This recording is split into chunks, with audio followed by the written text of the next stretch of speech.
Praise the lord. మహిమ గల దేవుని పరిశుద్ధ నామమునకు స్తోత్రములు. మీ అందరికీ కూడా వందనాలండి. ఈరోజు దేవుడు మనకిచ్చే వాక్యములు ధ్యానించుకుంటూ ఆయన పాద సన్నిధిలో ఆయన ఆశీర్వాదాలు అందుకుందాము. యోబు గ్రంథము 11వ అధ్యాయము 16వ వచనమును దేవుడు ఈరోజు మనకు అనుగ్రహిస్తున్నారండి. యోబు గ్రంథము 11వ అధ్యాయము 16వ వచనమును దేవుడు మనకు అనుగ్రహిస్తుండగా ఆ వాక్యం జ్ఞాపకం చేసుకుందాం.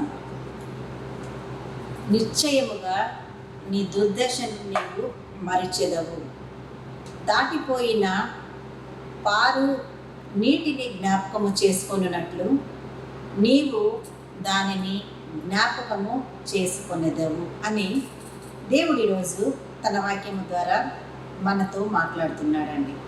నిశ్చయముగా నీ దుర్దశను నీవు మరిచెదవు.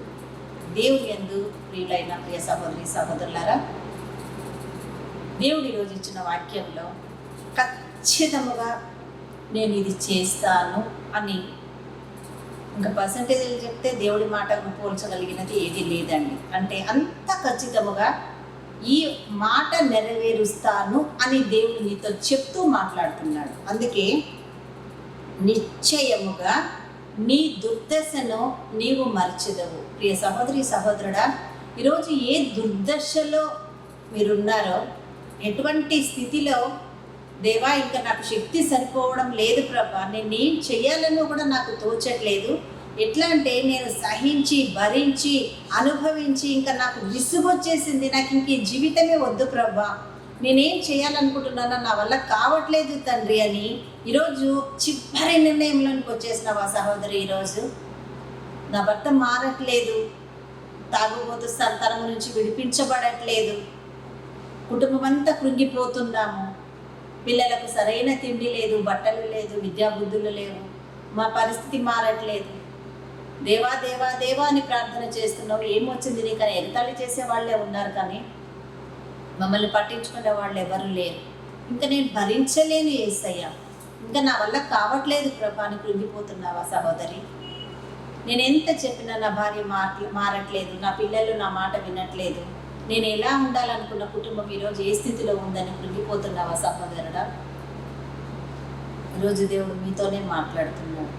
మీ దగ్గరకు వచ్చి ఈరోజు ఈ వాక్యాన్ని పట్టుకొని వచ్చి నేను ఇది చేయబోతున్నాను బిడ్డ, నీ పట్ల నువ్వు నమ్మగలవా అని అడుగుతూ నీ చేతులకు ఇస్తున్నాడు. ఆ వాక్యమే 11వ అధ్యాయం 16వ వచనంలో యోబు గ్రంథంలో నిశ్చయముగా నీవు నీ దుర్దశను మరిచెదవు. అంటే దుర్దశ అంటే ఏంటిదండి? నువ్వు ఎదురు చూడనటువంటి దశలోనికి నువ్వు వచ్చేస్తున్నావు. అంటే కష్టాలకైనా ఒక పరిమితి ఉంటుంది, శ్రమలకైనా కొంతకాలం అనేది ఉంటుందేమో, ఇంతకంటే నీచమైన స్థితిలో ఇప్పుడు నేను వచ్చేస్తున్నాను, నా వల్ల కావట్లేదు అని అనుకున్న స్టేజ్లో ఉన్నవే, అదే నీ దుర్దశగా ఉంది. ఇప్పుడు దేవుడు అంటున్నాడు, నీవంత ఆలోచన నువ్వు చేసేసావు, నువ్వు అనుకోవాల్సింది అనుకొని నువ్వు వచ్చేసావు, కానీ దేవుడు తన ఆలోచన ఏమైందో నీకు చెప్తున్నాడు. వినగలుగుతావా ఈరోజు? అందుకే నిశ్చయముగా నీ దుర్దశను నీవు మరిచెదవు అని అంటున్నాడు.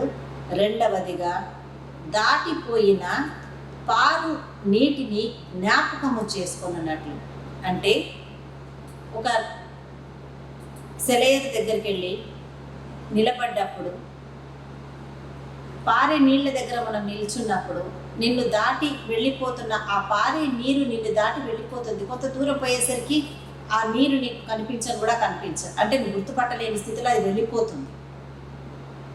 మళ్ళీ కొత్త నీళ్ళు వస్తూనే ఉంటుంది, ఫాలో అవుతూనే పారుతూనే ఉంటుంది అది. అదేవిధంగా దేవుడు అంటున్నాడు, నిశ్చయముగా నీ దుర్దశను నీవు మరిచెదవు అని దేవుడు సెలవిస్తూ, దాటిపోయిన పారు నీటిని జ్ఞాపకం చేసుకున్నట్లు. పలానా స్థలంలో అక్కడికి వెళ్ళేసి వచ్చాం, ఎంత చక్కగా ఉన్నాయి కదా, అక్కడికి మనం వెళ్ళగానే నీళ్ళైనా అదైనా ఏ విధంగా దాటిపోతుంది, ఇది ఏ విధంగా అది దాటి ముందుకు వెళ్ళగానే కొత్త నీరు వచ్చి మళ్ళీ వెంబడిస్తూనే ఉంది కదా. అంటే పారు నీరు నిన్ను ఎట్లా దాటిపోతుందో దాన్ని నువ్వెలా కనుక్కోలేవో, నువ్వెలా మళ్ళీ దాన్ని తెచ్చుకోలేవో, అదే విధంగా నీ దుర్దశను కూడా నీవు మర్చిపోయి దేవుడిచ్చే ఆశీర్వాదాలను చూస్తావని దేవుడి రోజు నీతో మాట్లాడుతున్నాడు.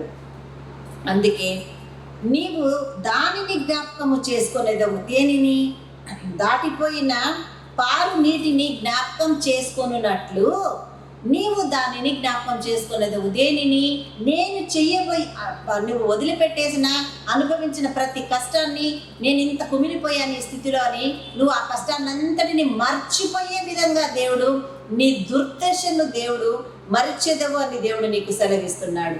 ఈరోజు ప్రియ సహోదరి సహోదరుడు ఈ వాక్యం తీసుకోగలరా? నమ్మగలరా? నమ్మితేనే ఆశీర్వాదం చూస్తామండి. నమ్మితేనే దేవుడు మనల్ని దీవిస్తాడు. అందుకే ఆయన అంటున్నాడు, నమ్ముట నీ వలనైతే నమ్మువానికి సమస్తము సాధ్యము అని అన్నాడు కదా. అంటే నేను రిసీవ్ చేసుకుంటున్నాను ప్రభా ఈ వాక్యాన్ని, దీన్ని తీసుకుంటున్నానయ్యా.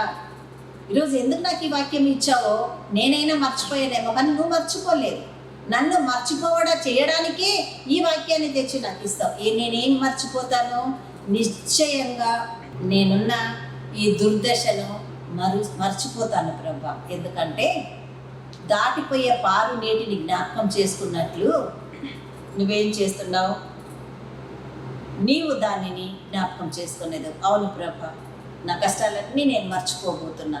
నా దుర్దశను నేను మర్చిపోయే విధంగా కొత్త ఆశీర్వాదాలను, విడుదలను, దీవెనలను నాకు ఇస్తున్నందుకు నీకు స్తోత్రమయ్యా అని నువ్వు విశ్వసించినప్పుడు మాత్రమే దేవుడి కార్యాన్ని నువ్వు చూడబోతున్నావు. సహోదరి సహోదరుడా, వాక్యం అన్నీ చేయగలదు. అన్నీ చేయగలిగిన ఆ వాక్యాన్ని నువ్వు అన్ని విషయాలలో నమ్మి అందుకోగలవా? నమ్మితే నీకే ఆశీర్వాదం ఉంటుంది.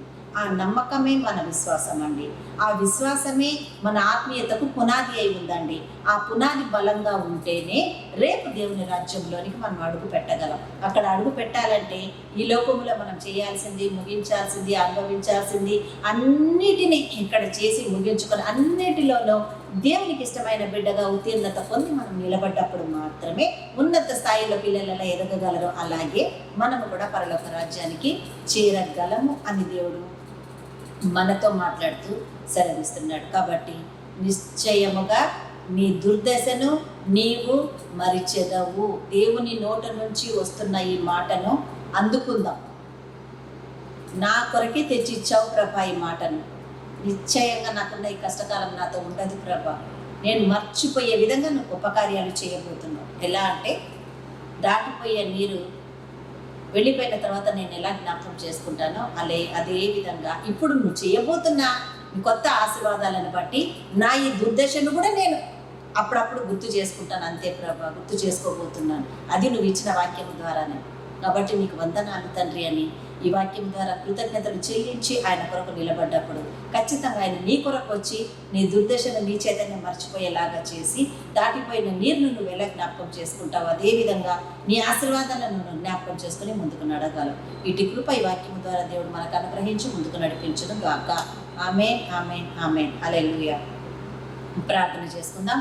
దేవా నీకు స్తోత్రములు, వందనాలు, స్తుతులు తండ్రి. మమ్మల్ని మిక్కిలిగా ప్రేమించిన మా ప్రియ పరలోకపు తండ్రి, ఇచ్చిన మంచి వాక్యాన్ని బట్టి నీకు స్తోత్రం తండ్రి, నీకు వందనాలు.